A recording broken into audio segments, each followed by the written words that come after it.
A homeless woman wandered into the wrong house, thinking it was a shelter, and there she met a lonely millionaire who would change her life forever. The rain poured in cold, sharp sheets, cutting through the night like broken glass. Camille's bare feet slapped against the soaked cobblestones, her breathing quick and shallow. The wind screamed through the empty streets like a warning. Her coat, if it could even be called that, was just a thin, worn jacket, soaked through and clinging to her like a second skin. She hadn't eaten since the morning before, and her stomach twisted just as fiercely as the storm above her. That's when she saw it, a large stone house, hidden behind an old iron gate that hung slightly open. No lights, no cars, just the faint flicker of a security lamp glowing above the porch. The front door was cracked open, like someone had left it that way without thinking. Camille paused, then stepped forward. It reminded her of those community centers she used to help out at years ago, the kind of place that might still offer a blanket, a cup of coffee, some warmth, maybe even a small miracle. She stepped inside. The foyer was massive. Cold marble stretched beneath her feet, and tall bookshelves lined the dark wooden walls. Somewhere deeper in the house, the steady tick of an old clock echoed through the silence. No footsteps, no voices. She let out a soft breath as the door clicked shut behind her. Then came his voice, low, sharp, like metal dragged across ice. "What are you doing in my house?" Camille turned and froze. A man stood at the top of the staircase, tall, broad-shouldered. His long, dark hair was messy, hanging past his chin, and a thick beard covered his pale face. But it was his eyes, cold and gray like a winter storm, that held her in place. His stare carried the weight of pain, silence, and 1,000 locked doors. I thought," Camille stammered. "I thought this was a shelter. I saw the door open." "This is private property," the man said as he began walking down the stairs. "Get out." She backed away, hands raised. "Please, I didn't mean any harm. I just needed somewhere dry, just for tonight. Do I look like I run a charity?" His voice got even colder. "I'll leave in the morning, I promise. I'm not here to steal anything. I just—" Her voice cracked. "I don't have anywhere else." His jaw tightened. "Get out, now, or I'll call the police." Camille's chest tightened. Her eyes darted toward the door. Can I sit for a moment? Just for a little warmth? I'll go after." He stepped toward her. Something shifted in his face. Not pity, not anger, something deeper. A memory, maybe. One he didn't want to remember. "No," he said flatly, pulling the door wide open. "Out." Camille paused for one last second, then stepped back into the storm. The door slammed behind her like the end of a sentence. Rain hit her like pebbles. She stumbled to the middle of the overgrown courtyard and collapsed beside a stone bench, curling her knees to her chest, hugging herself. The wind tore at her soaked jacket. Her fingers were already numb. She didn't cry. She'd forgotten how. Inside, Remy Bellamy stood at the window, watching. No one had entered his home uninvited in 5 years. Not since the accident, not since the fire had taken his hand. And the grief had taken his fiancée. He should have turned off the porch light. He should have locked the gate. He cursed himself. And yet, he couldn't look away. She was still there, shivering, trying to cover herself like a child. The rain was merciless. Remy clenched his teeth. Why should he care? She was a stranger, a trespasser. And yet, he turned away from the window, paced the room, once, twice, then cursed under his breath and threw the door open. "Get inside!" he snapped. Camille didn't move at first. Her eyes lifted slowly, surprised. Her lips were already turning blue. "I said get in, before I change my mind." She stood unsteadily, water dripping from her sleeves, and stepped past him. Her breath fogged the air. She didn't say thank you. She just stood there, dripping on the floor, afraid any word might push him back over the edge. Remy pointed to the next room. "Go sit by the fire. I'll find you something dry." Camille nodded and walked wordlessly toward the faint heat of the fireplace. As Remy disappeared down the hall, she sank onto the rug, pulling her arms in tight. Her teeth wouldn't stop chattering. But somewhere deep in her chest, something stirred. Not hope exactly, but something close. A moment that didn't end with a door slamming shut. A moment where someone, reluctantly, let her stay. Behind her, the old clock on the mantel kept ticking. And for the first time in weeks, Camille felt like time wasn't working against her anymore. It was moving with her. The storm raged outside, pounding the old mansion like an angry ghost, clawing at the walls. Inside, the fireplace crackled quietly, casting long shadows over the kitchen. Camille sat curled up in the corner of the cold, dark space, wrapped in a heavy wool blanket that still smelled faintly of cedar and dust. Her wet clothes were folded and left to dry, awkwardly draped over a chair. Remy hadn't said much after letting her in. He moved with a quiet focus, setting down a plate of cold chicken, some half-stale bread, and a glass of water, then walked away without a word. Camille didn't touch the food. She was too cold, too exhausted, too raw. The house around her felt more like a museum, silent and dim, filled with furniture that hadn't been used in years, a place where nothing and no one had moved in a long, long time. That's when she noticed the clock. It stood in the center of the foyer, tall, ornate, carved with swirling patterns that... The clock seemed to breathe under the soft flicker of candlelight. It was both beautiful and broken. The hands were stuck at 12:07. Camille stared at it for a long time, her thoughts foggy from exhaustion. A clock that didn't tick, a man who barely spoke, a house full of ghosts, and a girl with nowhere else to go. She pulled the blanket tighter around her. Footsteps echoed softly. Remy returned carrying a pillow. His face gave nothing away. "The couch is yours for the night," he said, placing the pillow down without meeting her eyes. "Bathroom's down the hall. Don't touch anything. Don't wander." Camille nodded. He paused, then added, his voice clipped and cold. "This house isn't a shelter. It's not safe. It's not warm. All I have here is the past, and the silence it left behind. If you can live with that, sleep." She swallowed hard. "Thank you." He hesitated. "Don't." And with that, he turned and disappeared again, his footsteps fading into the shadows of the upstairs hallway. Camille sat in the dim kitchen for a long while. The bread was dry, but she ate it slowly, savoring even the smallest bite. Her stomach was hollow.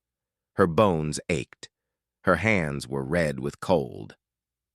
Eventually, she drifted off on the couch, wrapped tightly in the blanket. She closed her eyes, listening to the wind and the rain outside. For the first time in weeks, no one yelled at her to move. No one kicked her awake. No one looked at her like she was a problem. In the stillness, she finally slept. Morning came heavy and gray. Camille opened her eyes to find the fire had burned out. The cold had crept back in, seeping through the cracks in the old mansion. She sat up slowly, stretching, rubbing her calves. They tingled from being curled up all night. Remy was nowhere to be seen. She folded the blanket neatly, set the pillow back on the couch, and tiptoed toward the front door. She wasn't going to push her luck. She had made it through the night. That was enough. She opened the heavy front door. Early morning mist drifted in. The stone steps outside were slick with dew. She moved carefully, her bare feet cold against the stone. But on the third step, pain shot up her leg. Her calf cramped sharply. She gasped and collapsed forward, landing hard on the cold ground with a cry. Her arms scraped against the rough stone. She tried to sit up, but the muscle locked in place. Behind her, the door flew open. Remy stood in the doorway, a silhouette against the gray morning light. For a moment, he didn't move. Then he cursed under his breath and stepped forward. "You're hurt." Camille winced. "Just a cramp. I'll be fine. I'll go." "Stop talking." He knelt beside her, his long fingers pressing gently into the tight muscle. His hands were cold, but steady. "Why didn't you just stay put?" "I didn't want to bother you." "You already did," he muttered. Still, he helped her to her feet. She leaned against him, ashamed. She hadn't been this close to anyone in months. His shirt smelled faintly of old books and rain. His arms were strong, but tense, as if touch itself felt unfamiliar. He guided her back inside. "Sit." She dropped onto the couch, her teeth chattering again. He vanished, then returned with a damp cloth and another blanket. "This isn't charity," he said, wrapping it around her shoulders. "It's common sense. You die on my steps, I'll have to explain it." She almost smiled. "Duly noted." He gave her a long, unreadable look, then said quietly, "You're not the first person who tried to leave this house too early." She looked up. "What happened to them?" He didn't answer. He only walked to the broken clock and stared at it for a long, long time. And in the silence that followed, something began to shift. Something quiet, something slow, like the first trace of warmth after a long, bitter frost. The rain had eased, but heavy clouds still hung low over the house, casting every corner in a stubborn gray. Camille stayed quiet most of the morning, tiptoeing around the creaky floors like someone afraid to wake something ancient from its sleep. Remy didn't speak much. His answers were short. He grunted more than he spoke, and he rarely made eye contact. If Camille was in one room, he'd often drift into another.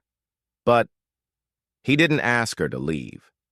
That alone meant something. By midday, Camille found a broom and dustpan tucked in the pantry. She swept in silence, not to be helpful and not expecting thanks, but to remind herself she still belonged to the world. She moved from room to room, careful not to touch anything fragile.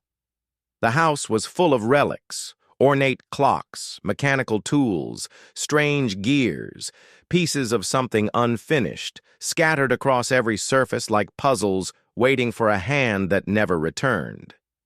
In the kitchen, she found a few eggs and a bruised tomato in the fridge. She boiled water and cooked a simple meal. The smell filled the air, warm and unexpected. Remy came down around noon. He stopped in the hallway, watching her with suspicion. "What are you doing?" "Making something to eat," Camille said. "I can leave it if you're not hungry." He didn't answer, just sat down across from her, staring at the plate like he wasn't sure what it was for. "I didn't touch your tools," she added. He grunted, picking up a fork. "Should hope not." They ate in silence, the only sound the scrape of metal on porcelain. When Camille stood to wash the dishes, she noticed Remy glancing at her hands. "You've used mechanical tools before," he said suddenly. She blinked, surprised. "A little. My dad used to fix things." I watched. Remy narrowed his eyes. "Watched? Or worked?" Camille smiled faintly. "Watched, then tried, then got good." He didn't respond, but something flickered behind his eyes. That afternoon, Camille wandered into the sitting room again. The tall grandfather clock still stood in the center, frozen forever at 12:07. The glass door was slightly ajar. Camille studied it. Behind it, blueprints were pinned to the wall, old schematics drawn by hand, beautifully detailed. She traced the air near them, admiring the precision. This wasn't a collector's house, it was a maker's. She turned and noticed a shelf lined with wooden models, miniature prototypes of various clocks. Some were barely held together, others polished to near perfection. Just by looking, she could tell. These weren't bought. They were born here. "You made these?" she asked softly. Remy had appeared in the doorway without a sound. He didn't answer. Arms crossed, expression unreadable, he stepped forward. "They're beautiful," Camille said. "I mean it." He looked at the models, then away. "They were." Camille moved toward the large grandfather clock. She stood in front of it for a long moment, then slowly reached out, almost reverently, to touch its intricate face. "Don't." Remy's voice sliced the air like a whip. She froze. "Don't touch that." His tone dropped, brittle now. Don't touch the past." Camille turned to him, startled. "I wasn't going to break it." "I don't care what your intention was," he snapped, stepping closer. "This house has rules. That's one of them." Her chest tightened. The warmth she'd felt over breakfast, the flicker of connection, vanished like smoke. "I'm sorry," she said, voice small. Remy didn't answer. He stood there, jaw clenched, eyes locked on the clock like it had betrayed him. Camille swallowed her shame, grabbed her coat, and walked out the front door. The wind had picked up. The cold slapped her cheeks the moment she stepped outside. But she didn't care. She needed air. She needed space. She needed to remember that this wasn't her home, wasn't her story. She walked into the yard and sat on the stone steps, pulling her knees to her chest. Inside, Remy stood frozen. His heart pounded with rage and something worse, guilt. He'd shouted again, at someone who had done nothing wrong, someone who had called his work beautiful, someone who had reminded him even briefly of the man he used to be. Upstairs, the broken hands of the grandfather clock still pointed to 12:07, but outside, beneath the pale sky, time had started to move again. One heartbeat at a time. Remy sat alone in the dark parlor. The only light came from a dusty lamp that hadn't been touched in years. The house was still, but not silent. Inside his head, the music played. That same piano piece Elise used to practice, the one he had promised to attend, the one he missed. And the night after, she was gone. He squeezed his eyes shut, as if that could blink away the pain. But grief doesn't obey time. It loops, rewinds, stutters. Thunder rumbled beyond the window. He stood, walked slowly to the door, opened it, and for the first time in years, stepped outside. The rain hit him like memory, cold and alive. He hadn't left the house in months. Not for anything, not since the accident, but something gnawed at him more than the past. Camille. He spotted her under the back awning, knees pulled to her chest, arms wrapped around herself. Her clothes were damp. Her hair clung to her face in soaked strands. And yet, despite the cold, she smiled faintly, watching a stray cat lick its paws beside her. "You shouldn't be out here," Remy said. Camille looked up slowly. "It's quieter," she said softly, "and the rain feels honest." He didn't answer. Instead, he walked down the porch steps, unbuttoned his coat, and wordlessly draped it over her shoulders. Her eyes widened, not because of the gesture, but because he had come out for her. "Thank you," she whispered, holding the fabric close. Remy said nothing. He stood for a moment, then turned back toward the house, leaving the door slightly open behind him. Camille followed minutes later, her shoes squishing faintly against the wooden floor. She didn't say a word, just took a blanket from the couch, curled into it, and lay silently near the fireplace. Remy sat nearby, not in front of her, not too close, but in the same room. For once, he didn't chase her out. The clock still read 12:07. Neither of them touched it. Remy broke the silence hours later. "That clock hasn't moved in 5 years.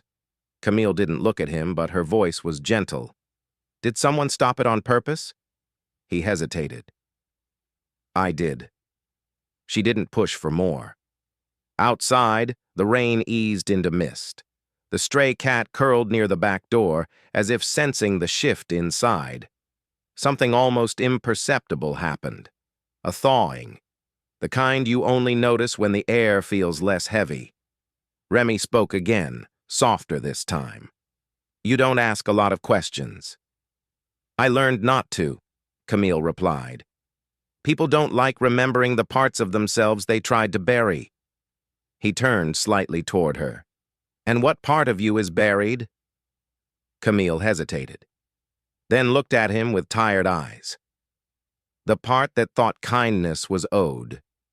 Remy didn't know what to say to that. So he stood, walked into the kitchen, and made tea. Not because she asked, not because it made sense, but because it was all he could offer. When he handed her the cup, their fingers brushed, and neither of them pulled away. The light through the tall windows of the old house was softer that morning, as though time itself had finally exhaled. Camille sat in the corner of the living room, her gaze fixed on the grandfather clock, standing solemn and unmoving in the hallway. A monument from another era. She stood slowly, brushing her palms against her jeans. If you don't want time to be stuck forever, she said, her voice calm, maybe you should let me try. Remy, sitting by the fireplace with a yellowed manual in hand, looked up, brow furrowed. What are you talking about? The clock, Camille said, nodding toward it. Let me try to fix it. Remy's face darkened slightly. That clock hasn't ticked since the day everything stopped. Camille stepped closer to it, hands folded behind her back. I know, she said softly, but maybe, if it ticks again, something inside us will too. A long silence passed between them, delicate, unspoken.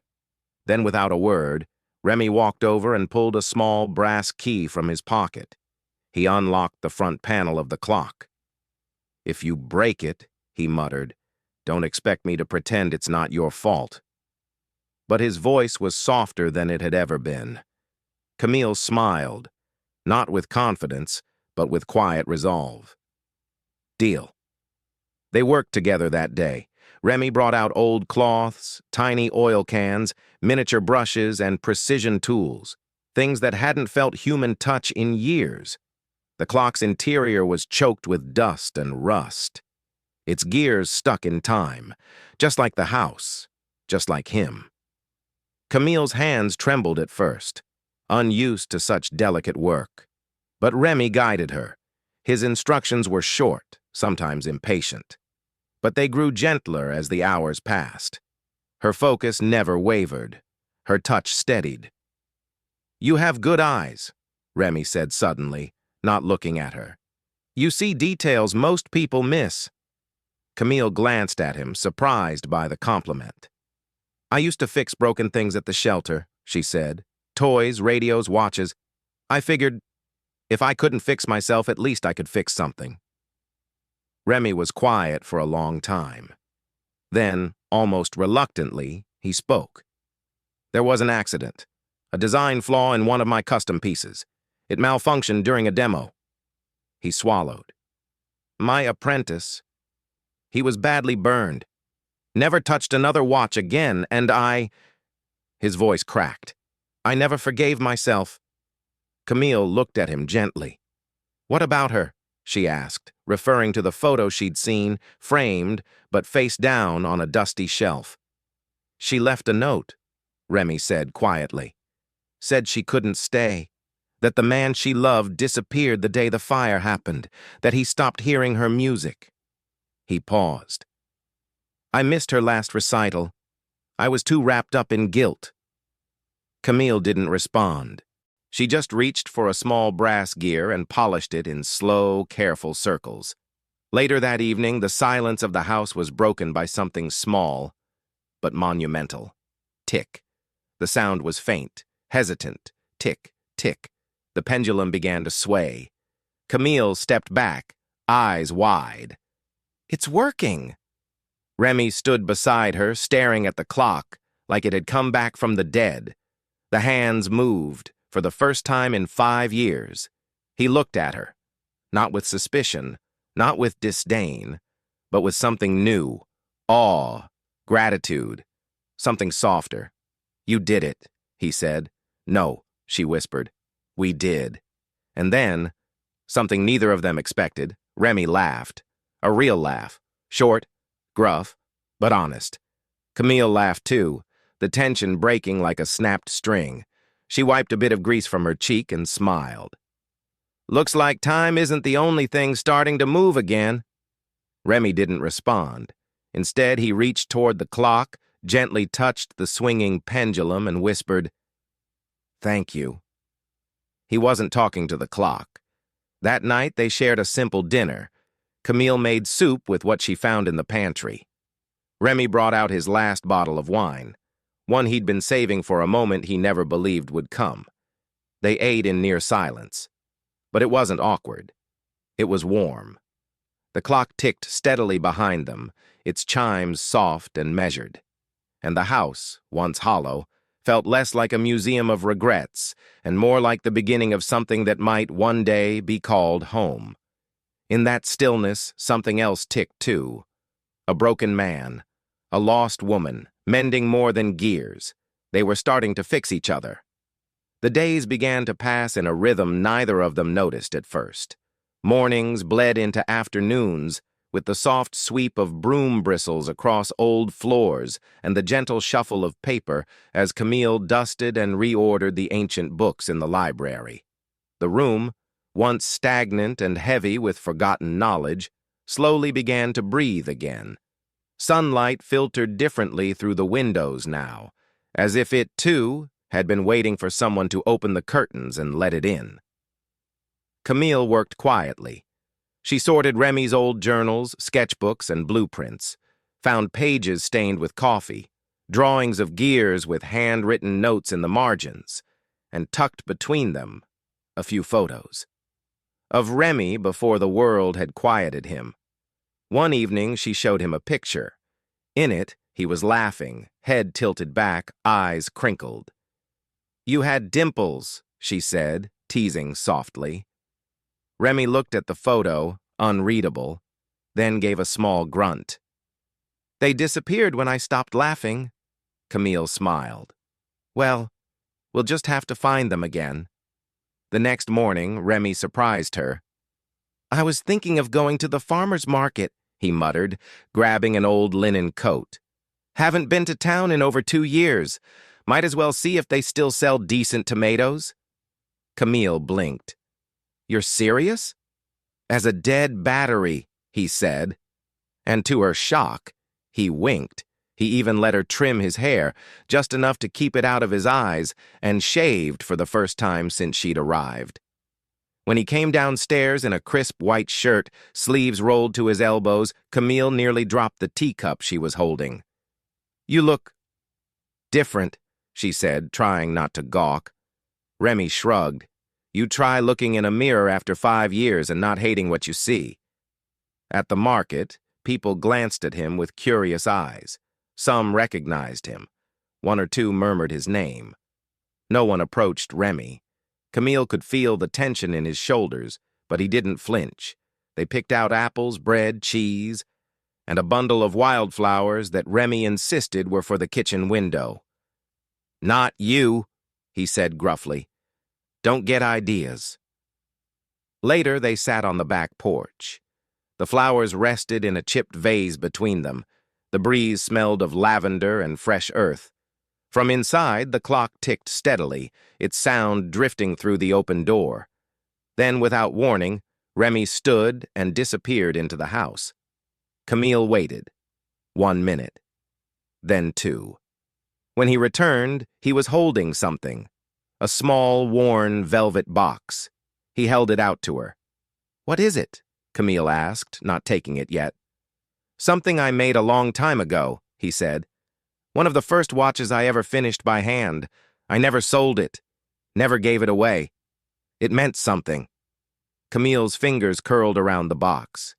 Inside was a delicate pocket watch, silver, with a face like a full moon. The second hand ticked with quiet, steady resolve. She turned it over. There was an engraving on the back. She traced the words with her thumb. "You restarted the time in me." Her breath caught. "I don't know what this is between us," Remy said, his voice low, rough, "and maybe I don't need to define it." But I do know that before you walked through that door, I was just existing." He paused. "And now—" "You're living," Camille whispered, blinking fast as tears rose before she could stop them. He nodded. She looked down at the watch again. "It's beautiful. It's yours." "But—" "No buts." The silence that followed wasn't awkward. It was sacred. Like time itself had bowed its head and was listening. Camille held the watch to her chest. "I don't know what I've done to deserve this." "You stayed," Remy said softly. "That's more than anyone else did." She smiled through her tears. Not a smile of joy, but of knowing, of two souls recognizing each other in the quietest ways. That night, as they sat together beneath the ticking of a newly mended world, neither of them said the word love. But it was there, in the clock that ticked, in the watch that breathed, and in the space between their hands, slowly closing. The morning sun spilled through the lace curtains, casting delicate shadows across the kitchen table. Camille stirred her tea slowly, eyes drifting to the letter she had just opened. A small, shaking smile crept across her face.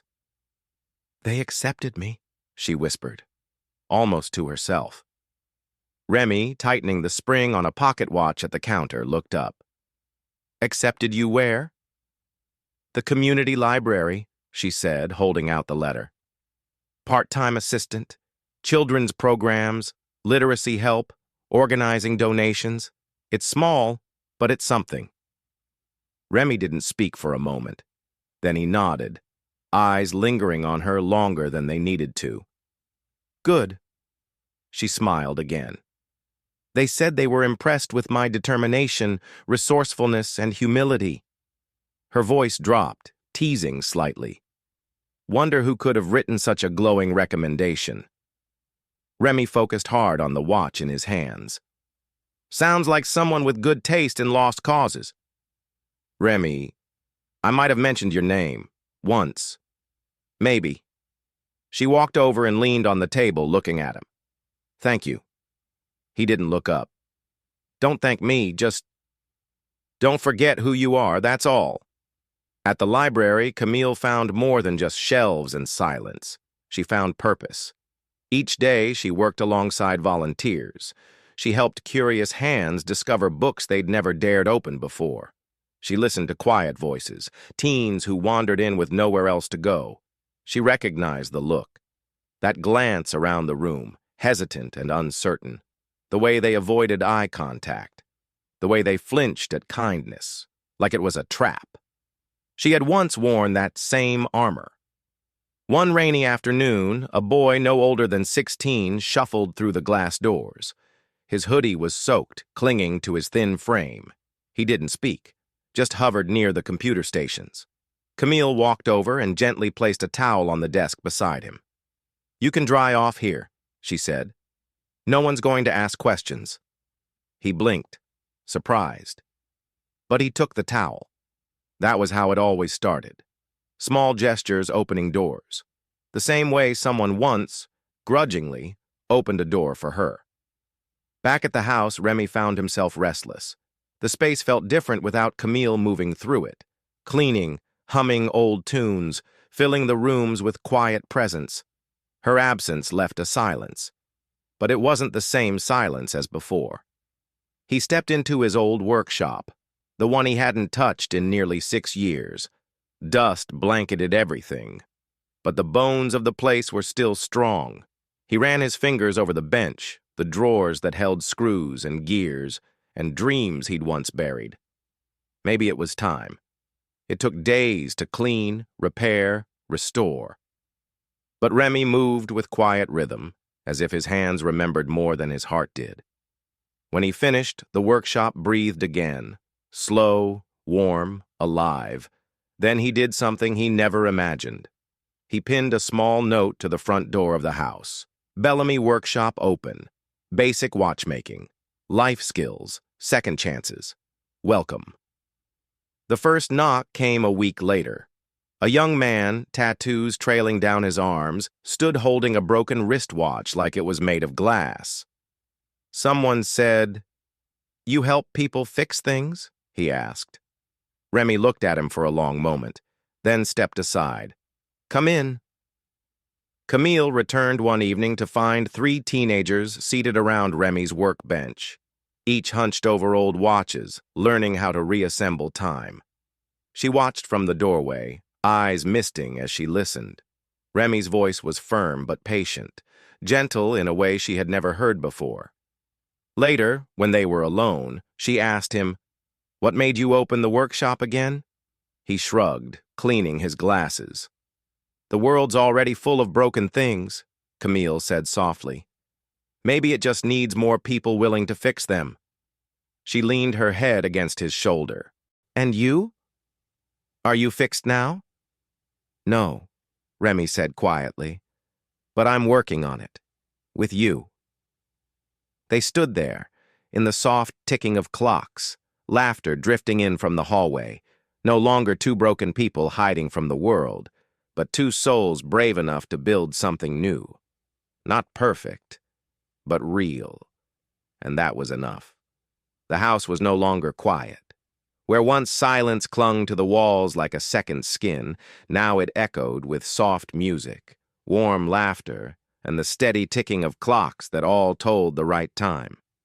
It had been 1 year since Camille had walked through the door, soaked, exhausted, nameless.